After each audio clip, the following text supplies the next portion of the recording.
আসসালামু আলাইকুম রহমতুল্লাহি ওবরাকাতুহু। কলিজার টুকরা প্রবাসী ভাই বোনরা, দেশি ভাই বোনরা, আপনারা দেখতে পাচ্ছেন বন্যার শুরু লগ্নে আমাদের প্রতিষ্ঠানে যে পরিমাণে পানি হয়েছে। এই পানি যখন আসতেছিল হঠাৎ করে রাত ৩টায় আমরা দেখি যে চারপাশ থেকে পানিতে ভরে যাচ্ছিল। এবারে ছোট ছোট বাচ্চাদেরকে আপনারা দেখতে পাচ্ছেন আমরা আশ্রয় কেন্দ্রে নিয়ে গিয়েছি। আসলে কি বলবো, মানে কোনো দিন আমার লাইফে আমি এরকম এত বড় দুর্যোগ আমি দেখি নাই, এত বড় বন্যা আমি দেখি নাই। তো আমরা বুঝতে পারি না যে এরকম অবস্থা হবে। আমাদের যা কিছু ছিল সব শেষ হয়ে গেছে, সব আপনারা দেখতে পাচ্ছেন এই ভিডিওর ভিতরে যে কতটুকু পর্যন্ত পানি হয়েছে। এবং এই বাচ্চা কাচ্চা এখনও আমরা এই আজকের এখন কেবল বের হয়েছি, সকালবেলাও আমাদের এখানে অনেক পানি ছিল। আপনারা দেখেন কি অবস্থা, এবং বাচ্চা কাচ্চার অবস্থা দেখেন, সবার চেহারা একদম টেনে একদম অবস্থা খারাপ হয়ে গেছে। আমরা তারপরে ওদেরকে ভালো রাখার চেষ্টা করেছি যতটুকু সম্ভব, কিন্তু দেখেন খাবার অনেক বেলা পর্যন্ত খাবার খেতে পারেনি। আমাদের চাল বেশি চলে গিয়েছে, এখন বিস্কিট খাচ্ছে, কারণ খাবার যে কখন দিতে পারবো তার কোনো গ্যারান্টি নেই। আমাদের ফ্রিজ নষ্ট হয়ে গেছে, যা তরকারি ছিল সব শেষ, কিচ্ছু নাই। এবং পুরো রোড ব্লক হয়ে গেছে গাছ পড়ে। আমরা যে কিছু নিয়ে আসবো বাজার থেকে, তাও অবস্থা আমাদের খুব করুণ অবস্থা, আমাদের খুবই করুণ অবস্থা।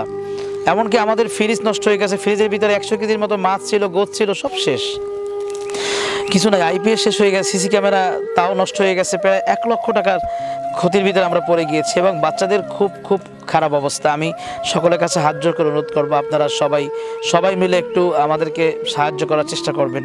কারণ এখানে অনেক অসহায় বাচ্চারা লেখাপড়া করে, এতিমরা লেখাপড়া করে, এবং আমরা খুবই কষ্টের ভিতরে আছি। কেউ কিন্তু সহজে হাত পাতে না যদি সেই দুর্যোগে না পড়ে।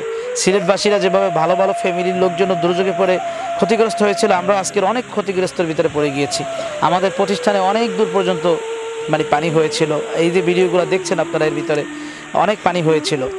তো আমি আশা করি আমাদের যে বিকাশ নাম্বার দেওয়া আছে, আমি মুখে বলে দিচ্ছি বিকাশ নাম্বারটি 013156060002।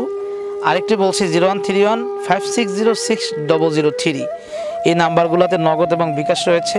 আপনারা সাধ্য অনুযায়ী আপনারা হেল্প করবেন, আমরা যেন ওদেরকে ঠিকঠাক মতো সব আবার ঠিক করে রাখতে পারি। আমরা এই যে পরিস্থিতির ভিতরে পড়েছি, আমরা এর পরের যে পরিস্থিতি বন্যার সময়ের ভিডিওটা আমি আপনাকে দেখালাম এতক্ষণ। চলুন এর পরবর্তী ভিডিওটা আমরা দেখে আসি। কলিজার টুকরা প্রবাসী ও দেশি ভাই বোনরা, আসলে আমাদের খুব পরিস্থিতি খারাপ অবস্থা আমরা আছি। আপনারা জানেন যে এই গতকালকের থেকে পরশুদিন থেকে নিয়ে কঠিন আসলে বন্যা চলতেছে। তো আমরা সেই বন্যার প্রভাবে আমাদের প্রতিষ্ঠান পুরোপুরি একদম এই পর্যন্ত পানি হয়ে গিয়েছিল। আপনারা দেখতে পাচ্ছেন মাঠের ভিতরে এখনও কাদা, অনেকে কাজ করতেছে এবং মাঠের ভিতরে প্রচণ্ড এখনও কাদা। শুধু তাই না, যদি আমাদের যে মাদ্রাসার অফিস রুমটা সেটা যদি আপনাদেরকে দেখায়, আপনারা দেখলে বুঝতে পারবেন, দেখেন কি অবস্থা হয়ে গিয়েছে। এবং এটা তো বন্যার পরের অবস্থা, কিন্তু আপনারা আগের অবস্থাগুলো আমি আপনাদেরকে ভিডিওর শুরুতেই দেখাইছি। আগের অবস্থাগুলো আমাদের সব শেষ হয়ে গেছে। এক কথায় আমাদের ইলেকট্রনিক্সের যে মালগুলো, বিশেষ করে ফ্রিজ টিরিজ, এগুলো সব শেষ। আসো তোমরা ছাত্রদের দিকে আসো, এবার আসো। ইলেকট্রনিক্সের যে মালামালগুলো ছিল আমাদের, এগুলো সব শেষ হয়ে গেছে। আমাদের বিশেষ করে 2-3টা ফ্রিজ এই পর্যন্ত পানি ছিল, সেগুলো সব নষ্ট হয়ে গেছে। গ্যাস, রাইস কুকার, ম্যাক্সিমাম অনেক জিনিস আমাদের নষ্ট হয়ে গেছে। এমনকি আমাদের যে খাবার ছিল, শস্য যা ছিল আর কি, আমাদের হলুদ মরিচ তৈল অনেকগুলো বাসায় নিয়ে গেছে। চাল কিছু আমাদের নাই। আমাদের অবস্থা খুবই এখন খারাপ, আপনারা দেখতে পাচ্ছেন। এরা তো মনে হয় দেখেন, মুখের দিক তাকাই দেখেন, অনেক একবেলা মনে হয় অলরেডি খায় নাই। কালকে দুপুরে কোনো মতে খেয়েছে অল্প কয়টা, আর রাত্রে কিছুটা খেয়েছে। পানি কোন পর্যন্ত হয়েছিল তোমাদের? পানি অনেক হয়েছে। কোন পর্যন্ত বলো তো? গলা পর্যন্ত। তোমার কোন পর্যন্ত হয়েছে পানি? আমার তলান ছিল। তলানা ছিল। আসলে আমরা এক কথায় জানলার সমপরিমাণ পানি হয়ে গিয়েছিল। এই জানলার যে আপনারা দেখতে পাচ্ছেন, এই সমপরিমাণ প্রায় পানি হয়ে গেছে, এই এতটুকু পরিমাণ প্রায় পানি হয়ে গিয়েছিল। আসলে আমাদের এক কথায় সব শেষ হয়ে গেছে। আমি যারা প্রবাসে আছেন, আমি আর্থিক সহযোগিতার জন্য আপনাদের কাছে বিনীত অনুরোধ করছি যে বিশেষ করে আমাদের এমনকি সেই ফ্রিজগুলোতে প্রায় 100 কেজি মাছ ছিল। হ্যাঁ, দেখাবো, চলুন আমরা একটু দেখে আসি। ফ্রিজগুলোতে 100 কেজির মতো মাছ ছিল, এই সমস্ত মাছ সেগুলো নষ্ট হয়ে গেছে, ফ্রিজও নষ্ট হয়ে গেছে। প্রায় 4 দিন যাবত তো কারেন্ট নেই, এবং সব কিছু শেষ আমাদের এক কথায়। এখানে প্রায় শতাধিক ছাত্ররা লেখাপড়া করছে এই প্রতিষ্ঠানে। আমি সকলকে বিনীতভাবে অনুরোধ করব, আমাদের চলতে খুবই কষ্ট। এখনও দেখেন, এখনও পানি কিন্তু পুরোপুরি নামেনি। তো আসলে কোনো দিন আমরা এত বড় বন্যা দেখিনি, কোনো দিন এভাবে হয়নি। খুবই খারাপ পরিস্থিতি। আপনারা যদি সবাই এগিয়ে না আসেন, আসলে আমাদের চলাটা খুবই কষ্টকর হয়ে যাবে। এদিকে দেখেন, এই যে চুলা আমাদের যা ছিল, পিছনের যে অবস্থা, এই দেখেন এই রাইস কুকার, কলেজের টুকরা প্রবাসী ভাই বোনরা আপনারা দেখেন আমাদের হান্ডিবাদি সব বাসায় নিয়ে গেছে, কিছুই নাই। দেখেন ছাত্ররা যে আজকে কি খাবে সেই ব্যবস্থাটুকু পর্যন্ত নাই। দেখেন এ হলো চুলার অবস্থা, এ হলো ফ্রিজের অবস্থা। এই ফ্রিজটা সম্পূর্ণ ডুবো পানির ভিতরে ছিল। দেখেন এই মাছি ধরে গেছে, এগুলো আসলে সব শেষ হয়ে গেছে। লক্ষ লক্ষ টাকার জিনিস আমাদের নষ্ট হয়ে গেছে। কলেজের টুকরা প্রবাসী ভাই বোনরা আপনার কাছে বিশেষ করে অনুরোধ করছি, আমি কখনো আপনার কাছে এভাবে হাত তুলি না। আমরা যে মাসে কতটা লসের সম্মুখীন হব, প্রায় 1 লক্ষ টাকার কাছাকাছি প্রায় আমাদের লস হয়ে যাবে, এবং এই বাচ্চারা প্রায় 1-2 বেলা না খেয়ে এই পর্যন্ত এখন পর্যন্ত আছে। এখনও শুধু কোনো মতে আলু ভর্তা খেয়ে জীবনটা বাঁচিয়ে রাখছে, আলু পর্যন্ত নষ্ট হয়ে গেছে, সব বাইরে চলে গেছে।